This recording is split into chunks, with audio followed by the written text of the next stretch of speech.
Hey, Cyber Defenders. Before we jump into today's episode, I want to tell you about something that can seriously fast-track your SOC career. Look, I've been there with you all. I spent years working as a SOC analyst, learning the hard way, and I know exactly what it's like to feel overwhelmed by the sheer amount of information you need to know. That's why after years of figuring out what works, I wrote SANS SEC450 Blue Team Fundamentals. It gives you a clear, structured path to mastering the core SOC skills every analyst needs. Threat detection, network defense, malware analysis, it's all in there. This one-week hands-on course is designed to take you from struggling to confident as fast as humanly possible. You'll learn real-world tactics taught by experienced professionals, and at the end, we'll be prepared to take on the GIAC GSOC certification, the most complete SOC analyst training in the world. This isn't just great for your resume or career as an analyst, but for the whole team as well. SEC450 has helped thousands of students and is now used to standardize training by SOC teams at top-tier organizations, educational institutions, governments, and militaries all over the world. You want to skip years of trial and error and start making an impact now? Hit the link in the show notes or go to sans.org/sec450 to check it out. And now, let's jump into the episode.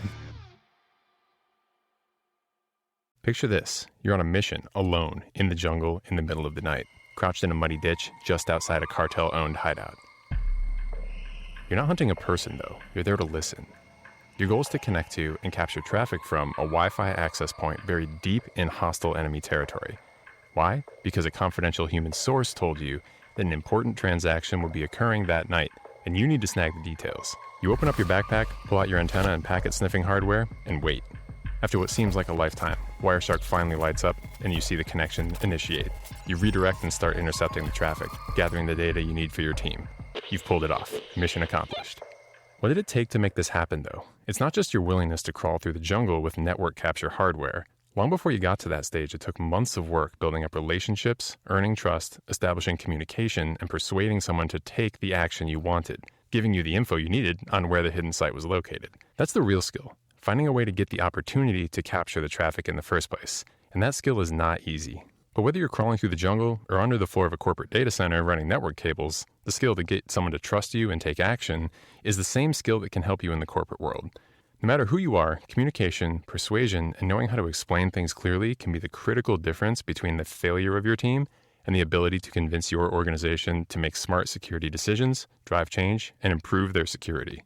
You may think this is a far-fetched comparison, but it's actually not. And in this episode, you're going to hear why.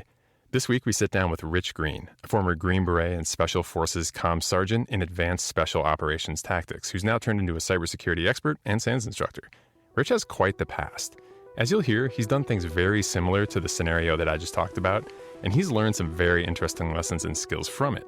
In this episode, which is a bit of a diversion from the beaten path of our normal technical content, Rich shares how the art of human connection, persuasion, and now teaching others has changed his life, and how building those skills can change yours as well. Whether you're trying to secure a network or change policy, this episode is about a core truth, and that is you can't fix a problem if you can't clearly communicate where the problem is and what needs to happen to fix it. So with that in mind, let's get into it. I'm John Hubbard, and this is Blueprint. Stay with us.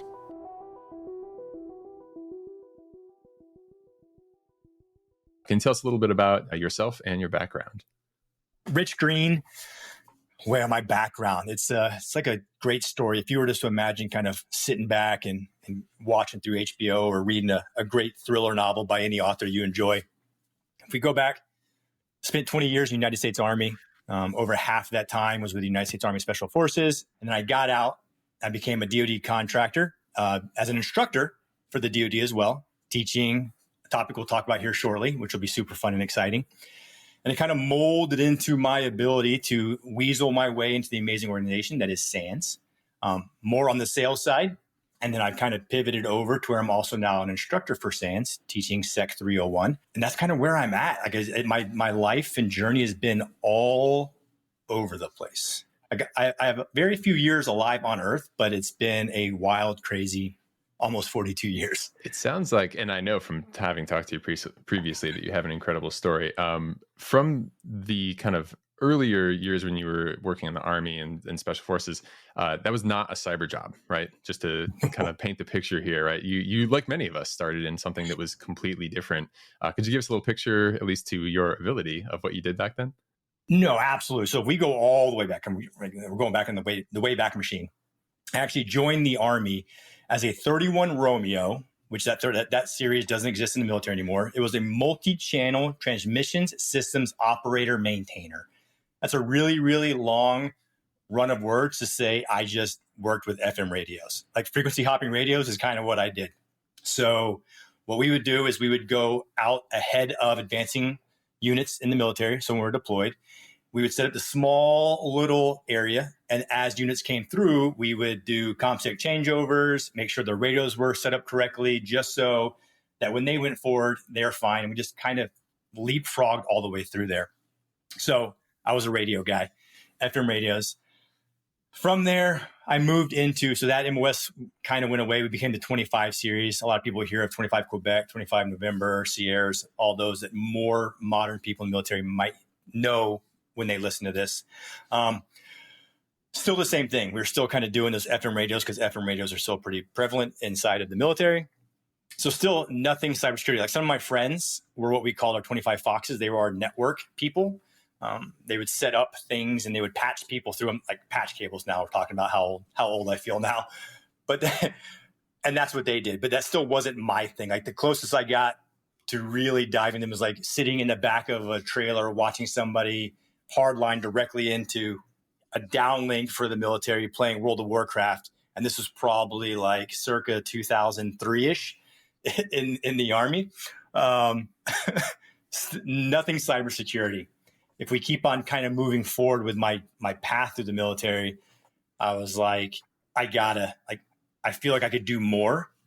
I supported a special forces unit while we were deployed once. And I was like, I don't know what those gentlemen are, but like, I want to do that.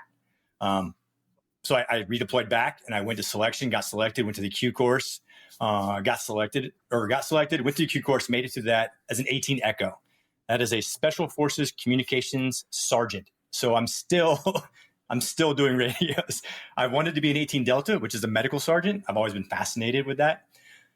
But they thought, hey, you were a radio guy before, you'll be a great radio guy now. And I'm like, okay. So I'll be the best radio guy I can possibly be. And that was great. I loved it. We messed with radios. Still zero cybersecurity. So now we're looking at, so I joined the Army in 2002. We're now looking like circa 2010. Still no cybersecurity stuff have I ever really been introduced in. Fast forward, I found another area within inside of Special Forces, which is called ASO, or Advanced Special Operations Tactics, so ASOT. Got to do a lot more cooler stuff. Now, this was all human related. For those that don't know, human is human intelligence. It is my absolute favorite thing in the entire world. There's a lot, if you look at all the different intelligence, if you look at SANS courses, you'll hear like SIGINT and OSINT. Of course, we have Matt Edmondson with his OSINT courses.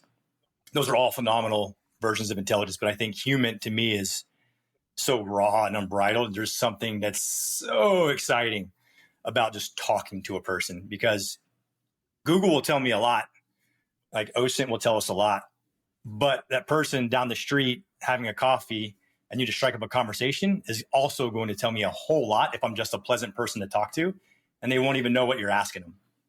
So I kind of moved in that realm.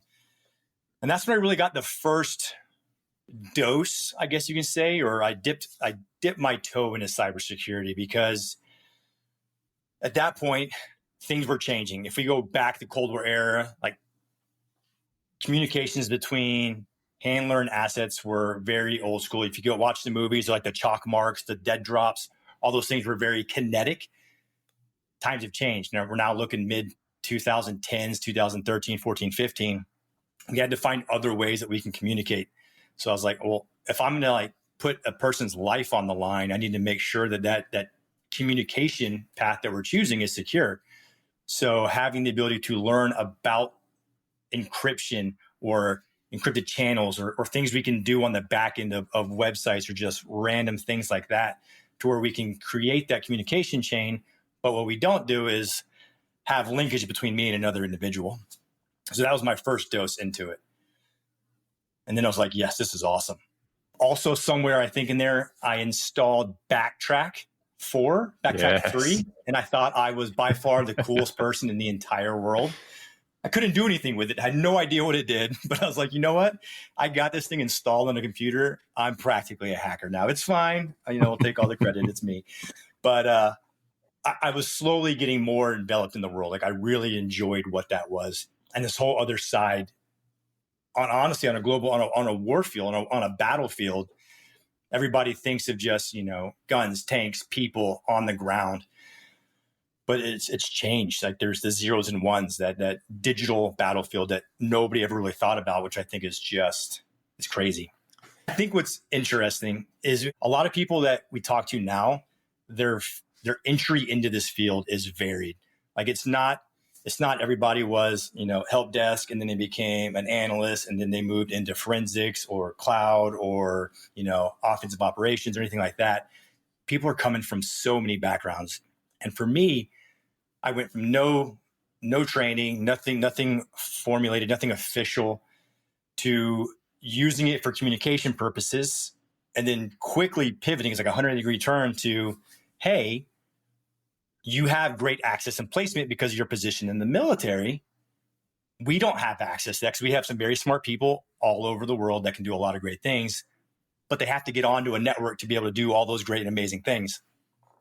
So I got to crawl through swamps in, locations that we won't talk about here, searching for access points, searching for networks to, cartels or other nefarious people, and getting access to those. And at that point, I still didn't know what I was doing. I thought it was super cool. Like, you want me to sit in a swampy mud puddle and then wait for somebody to attach themselves to a network so I can de-auth them and capture a packet? Like, what am I?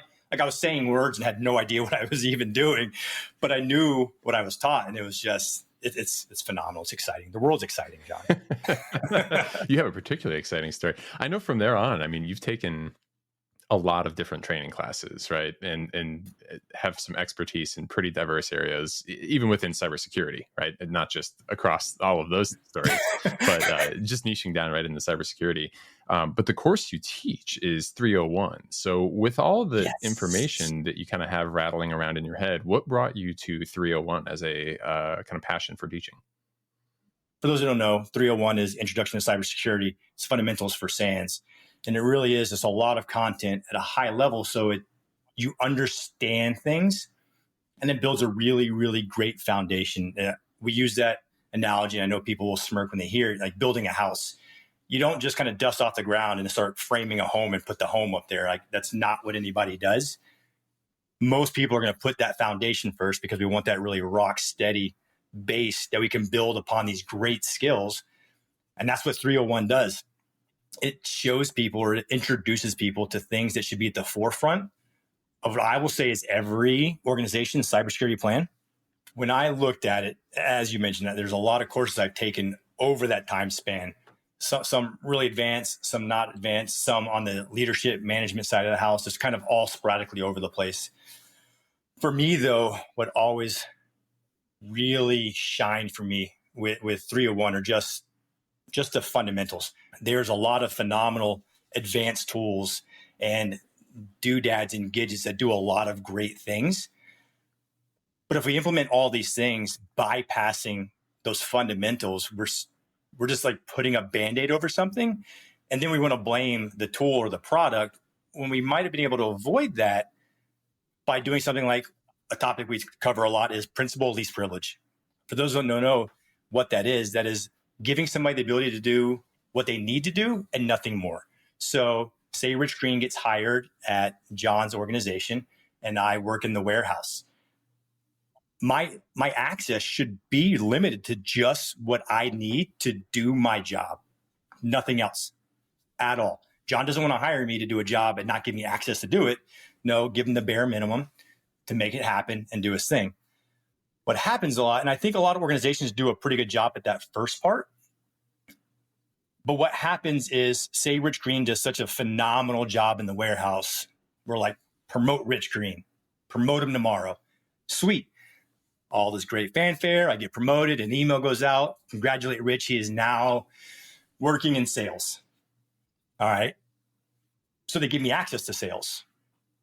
But did they remove my access from the warehouse? Maybe not. They don't do a good job of turning off. They do a really good job of aiding and abetting like privilege creep, which is as I move through the process, because I'm at this organization for 20 years and now I'm the VP of some amazing company. I have access to all of those things. What we didn't talk about is Rich also wants to win a $500 Amazon gift card. So when I see this email that says, hey, click this link, you've won, I'm super excited. I'm like, yeah, I get to go spend crazy money I didn't have at Amazon. Well, when I click that link, what we've done is now we've exposed that network. We've increased an attack surface to all the things that Rich Greene has access to. Instead of really going back to that base fundamental, which we teach day one, it's the opening thing we start with on 301, that very first fundamental, instead of just following that to the T and just only giving me the access to do my job as I go. No, well, now we have access to the warehouse and to sales and to maybe I spent time in R&D. Maybe somehow I wound up in accounting. And we've just opened the doors to everything. And that, for me, John, that's why I'm super passionate about 301 and Just Fun. I will preach all day long. I spend most of my time on LinkedIn just talking about basics, which is weird because I look at Steve Sims, who is a brilliant person of a man with his one bite off. And it's talking about crazy high level things. And then, we look at, John Hammond or Network Chuck, always talking about these great things. And I'm like, those are phenomenal. But what about everything below that people are still messing up? Somebody gave me a funny quote today. He said, people are still getting bit by 1,000 mosquitoes while they look for one crocodile. And it's like, yeah, we keep doing the same thing. It's weak passwords. It's, permissions, misconfigurations, all these things that are at the very, very bottom. And that's what it is for me. One of the things I always look for is kind of mental models in various topic areas that are not at all related to InfoSec and say, like, what can I take from best practice over here and pull it into something and maybe learn or have it guide me in this other domain, right? Is there anything that you have used in your background, whether it's human or FM radios or otherwise, where you have used that as part of either teaching or learning in cybersecurity, where you think it's like a unique thing where you're like, I saw this piece of cybersecurity and I thought immediately of this other thing that I learned before and it helped me understand, figure out, explain this concept, anything like that? As weird as it might sound to say, I think I'd go toward the ability to simply communicate, John, I think is one of the most profound skills I have brought from outside of InfoSec into InfoSec. And some people are like, well, we're talking now. Like I can talk all day long. Yes, having the ability to formulate and sound words is speaking. I don't know if it's necessarily communicating though. When I think of communicating, I think, do I have the ability of taking this topic, which not everybody knows about, and getting the message across to them in a way that they understand? I think that is the key to communication, right? Can we take InfoSec, or can we take, if I was to walk up to anybody on the C-suite or on the board of an organization and start rambling off about principal least privilege and patch management and backup recovery plans, there's a good chance they have no idea kind of what I'm talking about. But if I can find a way to take those concepts that we know about, put them in a business sense, right? How does that relate to the business? What does that mean for the business? Well, my chances are increased. And this is the same. I mean, having the ability to communicate is exponentially strong at the base level of whatever you're doing, all the way to the toppest tiers of whatever you strive to become. If you're a manager of a team and your team comes to you and says, hey, we have a way to solve our backup recovery plan. We think this will be a great way to do it. They give you this great plan. As a manager, it should be my responsibility to then formulate that, what is probably a pretty technical plan, and mold that into a business case so I can present that, to the CISO or the CTO or to the board or whoever the case may be to win that. My inability to communicate now puts a detriment to my team because I wasn't able to accomplish that.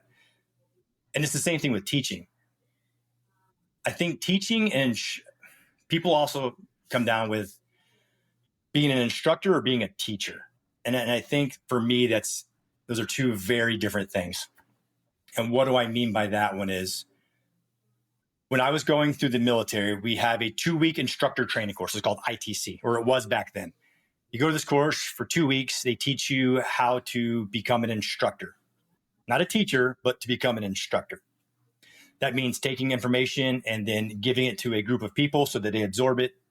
And that's kind of your goal.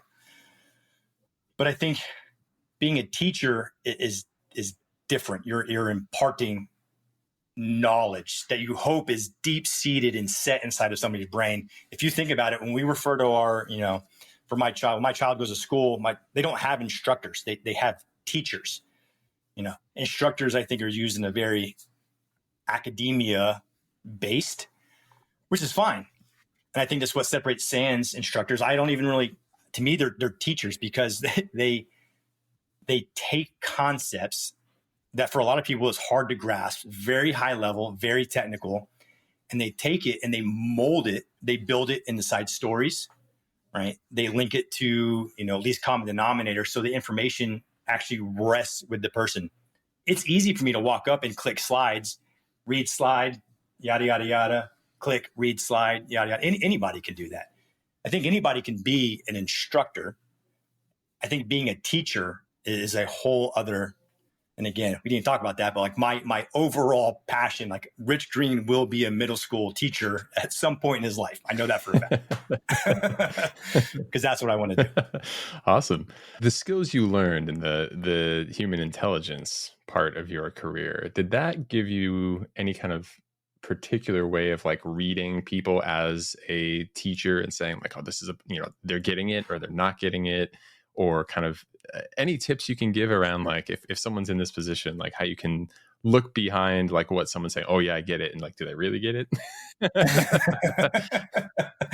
No, and I can definitely say I've probably used that a lot in my time, because you need to, like, being perceptive. In the military, we say it a lot, and it's probably a common term, like situational awareness, like knowing your audience, reading the room. I think people just say those words because they're buzzwords, but I think like truly understanding what those, like, not what those are, but how to take those is pretty paramount. So on the human side, having that ability to read the room and read people is huge, on the fact that if I'm in a country, we'll say country X, and I need to meet with an asset, my ability to quickly process what's going on around me is strong. Is it safe? Do I feel it safe? Have I noticed, so now I'm running into counter surveillance. Did I notice anything like that? Because again, my whole goal is to protect not only myself, but my asset. So being able to quickly pick up on all of that data, that kinetic data from humans that you see physically, is big. And then we come over to the classroom. We'll use the classroom environment, being able to actually see students as you're teaching. And then you can go over that, we used to joke about it, but you talk about, a student's eyes glazing over. And it's like, at that point, okay, either they're spent, the topic was just too high. Maybe I need to bring it back a little bit. Also, having the ability to just ask those questions. Like a lot of people, I think, I'll say they're scared to ask that question. Does everybody understand? Because I think what happens then is nobody wants to raise their hand in a classroom and be like, oh, I don't really know it. Because then, that fear that the students have. But you can see it if you can ask that question and just look for a subtle twitch, like in somebody, right? Maybe they don't want to answer. Maybe they look around really quick and it's like, okay, you know what? I don't need to identify you specifically, but thank you. I know I need to come back on that topic and maybe explain it in a different way. Maybe I need to add a story with that topic to really make it cement and make it kind of go down. So yes, having the ability to read people is a strong one. I think where this connects potentially to what we were just talking about, the fundamentals piece, is I've heard story after story of security professionals who in their org are trying to push the right thing to make things safer, and people won't hear it, they don't believe in it or whatever. And certainly communication is part of that. And persuasion is another piece of that as well. Any thoughts, stories, or other things you could relay about trying to or how to convince someone of something that they're initially kind of like resistant to? We will give a story, and I'll give a story, and then who knows, maybe I get shackled up and somebody takes me off in handcuffs at some point after the fact. But we'll look at it from this way. And I think if I convey it this way and I bring the story back into Infosec, it'll make sense. When I was first looking at coming on with SANS, the individual I was talking with was Tim Butler. And at that point, the role was a solutions engineer. And I was like, I have no idea what that is, Tim. He sent me the job rec and I read over it. And I was like, sales. And I'm like, I am not a salesperson, Tim. Like I am not a salesperson at all. I've never sold a single thing whatsoever. And I was like, but I have convinced human beings to may or may not use treason against their country. So if you need me to have the ability to speak to somebody and persuade them, I think I can do that. His response was, you know what? I think we'll take a chance on you. Yeah, come on over and join us at SANS. It's the same thing. And we go back to the story I mentioned earlier about having, the process for the patch management, or not patch management, but the backup recovery. If I need to get my plan up and running for my team, I need to know, number one, who I'm talking about. And I'll name drop this course because I have recommended to every single human being I've talked to that's like, what course should I take at SANS? Leadership 514 by Frank Kim has a module in there, which is all about stakeholder management. To me, that one block is one of the most single important blocks of information anybody, especially on the sales side, or anybody that has to have the ability to convey and convince an organization or person to do something, to go with. You got to know who you're talking to. If I need to get a project bought off on, I can provide the data, and the data is great for us. The data is great for technical people. They want to see, if we're going to implement this, it's going to have this ROI. They want to see that. But if I'm looking at a business perspective, I need to take that same business plan that I have and that my team has and not twist it, but mold it in a way that achieves the person I'm trying to convince or persuade that it goes along with that business continuity. If they don't understand, if they can't put the dots together and that this thing here equates to better revenue, faster, anything, bigger, stronger, faster, I'm going to have a hard time getting my plan in motion. It's communication. Yeah, it's fundamentals in communication. Walk away. When you get done listening to this, if you walk away with those two things, you're going to be a rock star, whatever you're doing. Let's peel that onion one layer further. So communication, important. Persuasion is one of the things we do with communication. Persuasion often needs to align, especially with stakeholder management, to understanding what someone's motivations and incentives are.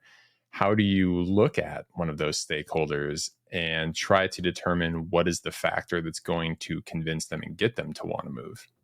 Every operation I've ever done on the military side, it wasn't a rash decision. It's not like, oh, I'm going to go do this and run and do it. It takes work. There's a lot of preamble, a lot of pre-work that goes on it. We'll use reconnaissance would be the word that we'd use in this case, right? I know that if I need to convince, the CFO or the people that control the dollars, what's going on, then I need to spend that time up front doing my own personal recon to see what exactly are their goals, what is their pain points, what makes them happy or will make them happy. And this would change. If I have to get this plan bought off by the CFO or the CTO or the CISO or anybody above me, every single one of their idea of what success looks like is going to be slightly different. So if I need to give the plan 5 different times to 5 different people, that's the work I have to put in. It's not a one size fits all. I need to understand exactly what, the CFO wants to see. How does my business plan, how will the thing that we're trying to implement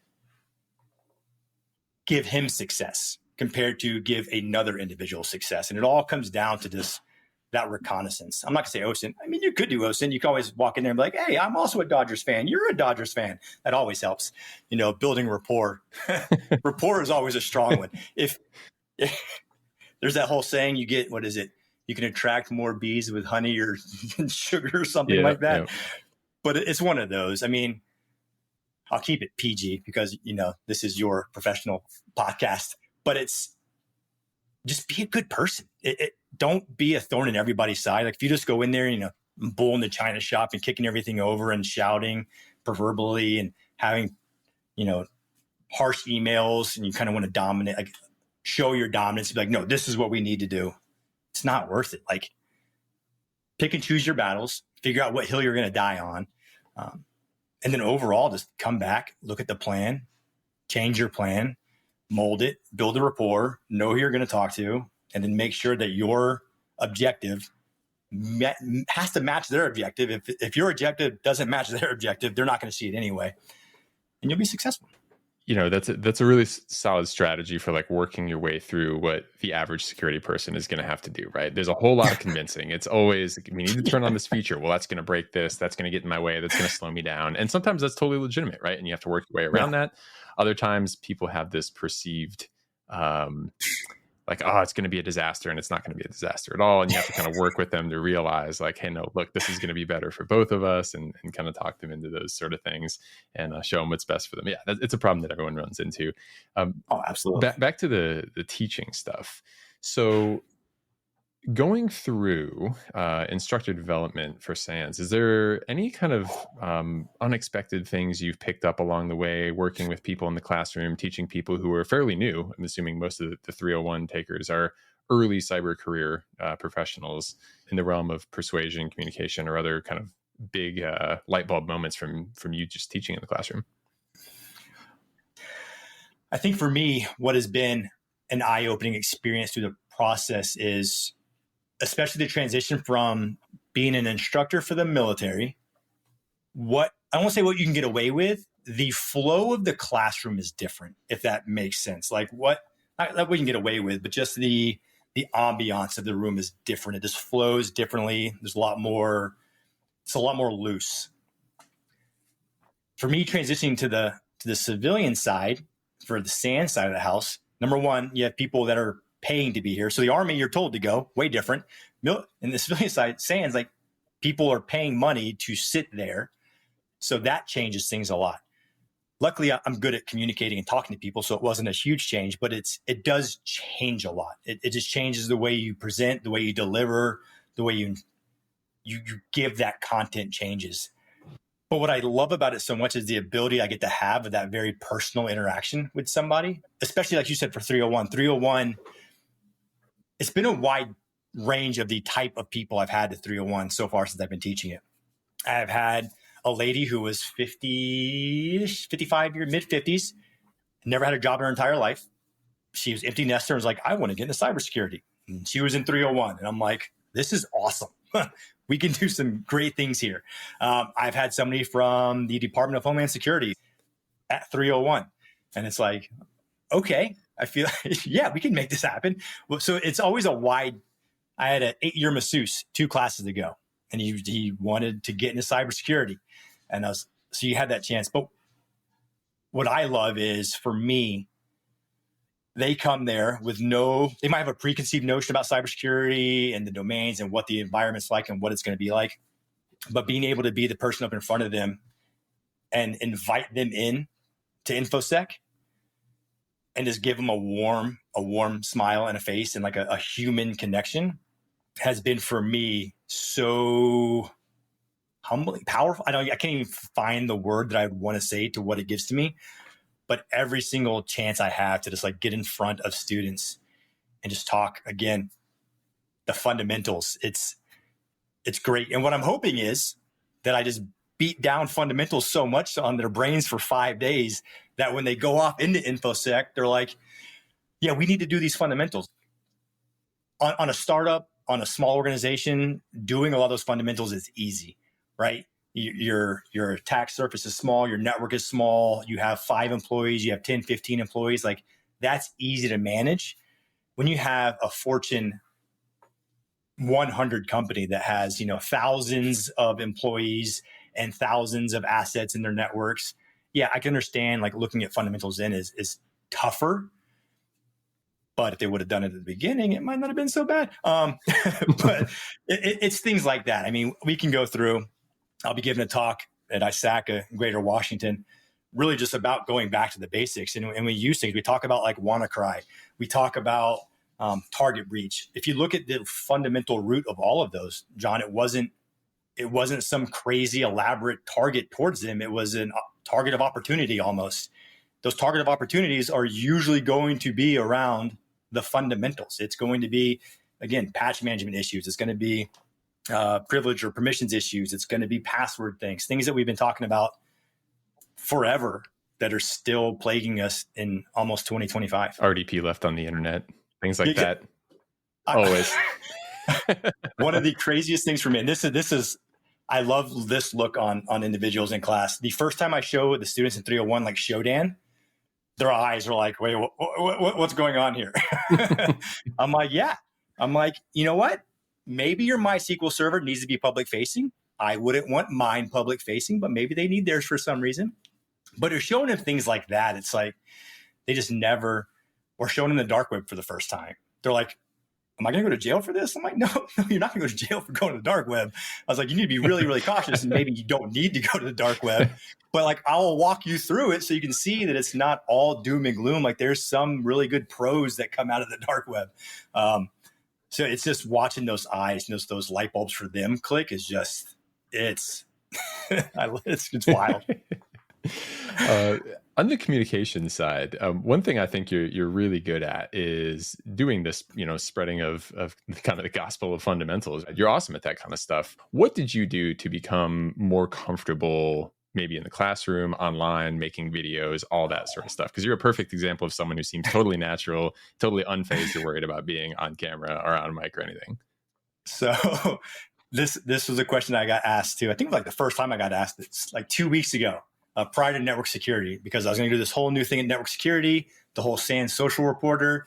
And I was talking to them. They're like, do you have any training for this? I was like, I have zero training whatsoever. I just enjoy it. It wasn't always that way for me though. Like if we go back to when I was like a teenager and like a young adult, I hated being on camera. Like I hated talking to people. I had to get better at it. Mainly for my job in the military, like you have to get better at speaking to humans if you want to be a human. So that had to get better. As far as being on camera, again, I always come back to the story. When we kick off 301, the very first thing we do is I introduce myself when we start 301 class for the first day. And then I tell everybody, I'm like, look, you probably weren't expecting this, but we're about to turn this into like a mini Toastmasters. And for those that don't know what Toastmasters is, it's like this giant conglomerate that really is just about public speaking. Because again, they realize how important communication is. So the only way to get better at communicating is to communicate. So we start in 301 and I'm like, I'll pass you the mic. I'm not going to force you to say anything because this is not that kind of environment. But if you'd like to, please stand up, kind of explain who you are, where you're from, your expectations, just so we can build that personal relationship in class, right? I'm huge on a safe space in class. No wrong answers. I want everybody to feel super comfortable. So we just talk. So I kind of start forcing them because who would have thought Infosec people tend to be kind of introverted? Hey, you know what? It's a thing. I'm pretty sure it's like an epidemic inside of Infosec world. So I try to start then, like get comfortable with it. Same thing with the video, with being on camera. You're only going to get better by constantly putting yourself on camera and just talking. If you want to do it, you're like, I want to be a content creator, but you don't want to be on camera, it's going to be a very difficult like transition for you to make because it has to be there at all times. It's one of the biggest ones is just the best way to get better at communicating, being comfortable on the camera, being comfortable on the microphone is just putting yourself in the environment where you're going to have to do it. And understand it's not going to be great when you first start. It's not. I know for me, I did the whole thing where you talk about a topic, you find a topic you're super passionate about and you record yourself giving the talk for 5 minutes. And then you listen back to that talk and you listen first, you just listen and you make corrections like, oh, I used the word 75 times, or I used an or whatever that word is that somebody's attached to. I use this too many times. And then you go back, and that's for the auditory. And you go back and you watch the same video. And then you look for things that you do there. Do you fidget? Do you use your hands a lot? Using your hands is good, but if you're just sitting there waving your hands around for 45 minutes, it's super distracting to somebody. But it's just putting yourself into situations over and over and over and over and over again. And then eventually it's like, I can do this all day. Yep, I went through the same journey. My first YouTube videos I made in 2020, and I look back at those compared to what I can do now, and I'm kind of like, oh God. But like, I'm happy I did it, right? Your first stuff is always your worst stuff when you're learning any skill. That's what it is. And what I've found from doing this podcast, doing videos and things like that, it's been a huge kind of door opener. Yeah. What have you found have been the benefits of being willing to go out there and do this kind of communication, especially the online like content creation type stuff? I got a message the other day from somebody, and people will say how they went on TikTok and they hate it or whatever, but somebody messaged me on TikTok and they're like, hey, I didn't know this about password managers. We had a long conversation on that. And they're like, you know what? I think I'm going to start using a password manager. And I'm like, that's awesome. Like for me, that's a success. And a couple of my friends said, if you go online right now and you were to scroll through whatever your short form entertainment choice is, YouTube Shorts, Instagram Reels, TikToks, whatever you want to use, what you don't see a lot, John, is Infosec material. Yeah. You just don't see it a lot. True. You see trends, you see dances, you see pranks, you see a lot of stuff, but you don't see a lot of Infosec stuff. And that's what I have slowly been trying to start doing, because if I am so passionate about fundamentals, I know that a large group of individuals look at that content on a daily basis. Infosec world or not, I can slowly, hopefully, start influencing people to make better choices. I've given videos on password managers and how to identify social engineering and, public Wi-Fi and just all these things that general people should just know about. And I've loved it. And people have been like, oh, this is awesome. Granted, I'm competing against craziness, but hey, you know what? For me, and the other, I'll say this back to what you asked earlier, like how do you get better? And like you said with your first YouTube videos, when I make content, if I get one view, I'm gonna get one view because I'm gonna view my own stuff. Like for me, I make all my content is really for me. If anybody else gets something out of it, like that is awesome. But I don't concern myself with, oh, I only have 500 views. I'm just going to keep on making content. If it has one view or if it has 17,000 views or 1 million views, I'm just going to keep on doing it. Number one, I'm going to get better at doing it. And number two, somebody out there like that individual I convinced to use a password manager, like I made a difference in one person's world that probably never would have used a password manager ever. It's like, you know what? You're now going to be better off in life because of that. Is there since I think this episode is clearly going to be something that's targeted towards some of the newer folks out there, any kind of words of advice for people based on your own career that's going to help lead them towards whatever they define as success for them? What have been like the core principles that you followed that you think have helped you along and brought you to where you are? Core principles for me that I have used myself and what I think would be great for anybody that kind of stumbles upon this and listens to it and is like, you know what, I think I want to go towards the InfoSec world. Number one is we use this term a lot on the military side, don't self-select yourself. What that means is don't think you don't have the ability to do what that person does. So, in an instance, if somebody's like on X and they stumble across Steve Sims and they're like, I can't do that. Like, don't put yourself in that mindset. Steve has tons of years of experience. Like, don't let that dissuade you from pursuing a career in InfoSec. And that's for everybody, not even Steve. Like, if at any point in your career, you're like, you know what, I want to make that change. I find it very interesting. Go for it. Dive in. Like, embrace it and just understand, like, that's what it's going to be. With that, understand the layers. Talk to people. Ask questions. I think it comes back to the communication part. I think nowadays people, I don't say they're scared to reach out to individuals, but there's hesitation for people sometimes to bridge that gap and just ask questions for fear of being ignored or not getting the answer they want, whatever the case may be.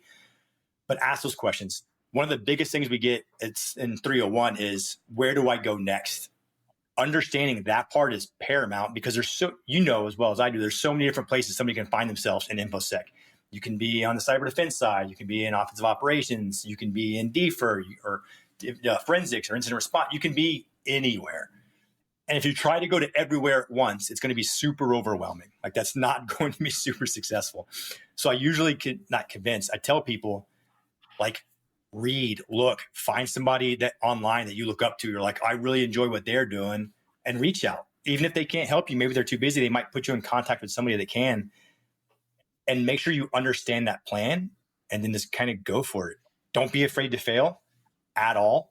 Like, failure is inevitable. Like, I have never met a single person who's not failed at something in their life. Like, I'm saying they might be out there. I just not have personally seen them in almost 42 years. But InfoSec is, you read right now, there's nobody get jobs. The workforce is scary. There's layoffs, unfortunately. It's accessible. I think in today's age, our area is so accessible to so many people. You just have to really want it and then go after it. Awesome. Love that. All right. Well, we've got the importance of communication. We've got following the learning and enacting the fundamentals, persuasion, understanding motivations of people to get things done. Any final thoughts before we wrap it up? Have fun. Honestly, for everybody, again, I told you if there was two things you walked away with, I would consider the success, communication and fundamentals. But quite honestly, have fun. If at any point during that journey, you're like, it's causing you like physical anguish, like figure out something else like that this is not apparently going to be it. If you do not enjoy it, it's going to make that climb just so much more difficult. So have fun above all things. Again, it's another thing I tell everybody at 301. Like when I'm done teaching for the day, like close the book, close the laptops, like go decompress and have fun and come back and we'll learn some more the next day. Just enjoy yourself. Life is finite. That's a great piece of closing advice, and it actually matches exactly what Seth said at the end of his interview as well. So I love that the same themes keep showing up from people. Yeah, finding a way to have fun, right? I watched a YouTube video recently from a guy named Ali Abdal, and like in one of his videos, he said, "Think if you're struggling your way through something, like what would this look like if it were fun?" And I've thought of that a couple of times doing some tasks that I was not enjoying. I'm like, I could probably actually make this a little more pleasant, right? So, and then the advice keeps popping up now over and over. It's like one of those things, right? You hear it once and then it just keeps showing up. Absolutely. You have to, like I said, like life is too short. If you're not enjoying it, it's not good. Don't do that. All right. We will end it there then. Thank you so much, Rich, for being on Blueprint. Thank you so much, John. I have loved it. All right. Catch you later. Later. All right, that wraps it up for this episode. We heard about some of Rich's amazing past and how that led him to key insights on the importance of communication, the art of persuasion, and being comfortable in front of a classroom and camera. He stressed how mastering communication is not just about talking, but about building a connection and making sure your message is conveyed effectively and framed with an understanding of your audience's motivations. That can make or break your efforts in influencing decisions, and that's the whole point, right? Finally, whether it's in a classroom or online, pushing through the awkwardness and being willing to put yourself out there in uncomfortable situations can lead to massive personal and professional growth. So of course, if you see any of those opportunities, you should absolutely be evaluating those as well. A fun personal side note, if you see Rich in the classroom or otherwise, congratulate him because he's recently reached a very important milestone at SANS, being promoted to the rank of SANS Certified Instructor. It's a big deal to us at SANS and something he's worked hard for, as he's briefly mentioned during this episode. Going through a rigorous instructor development process is not easy. I can tell you from experience, it took me 3 years to do it. So a big and personal congratulations to Rich for that achievement, and we're glad to have him officially on the SANS instructor team. If traveling around the world and talking to classrooms full of cybersecurity professionals and helping them on their career journey sounds appealing to you, here's how to become a SANS instructor. Check out sans.org/teach. Our course catalog is constantly growing and adapting, and we're always on the lookout for top talent and people who want to get out there and help us secure the networks and data of the world. So with that, we're at the end. Thanks again for tuning in, and we'll catch you on the next episode of Blueprint.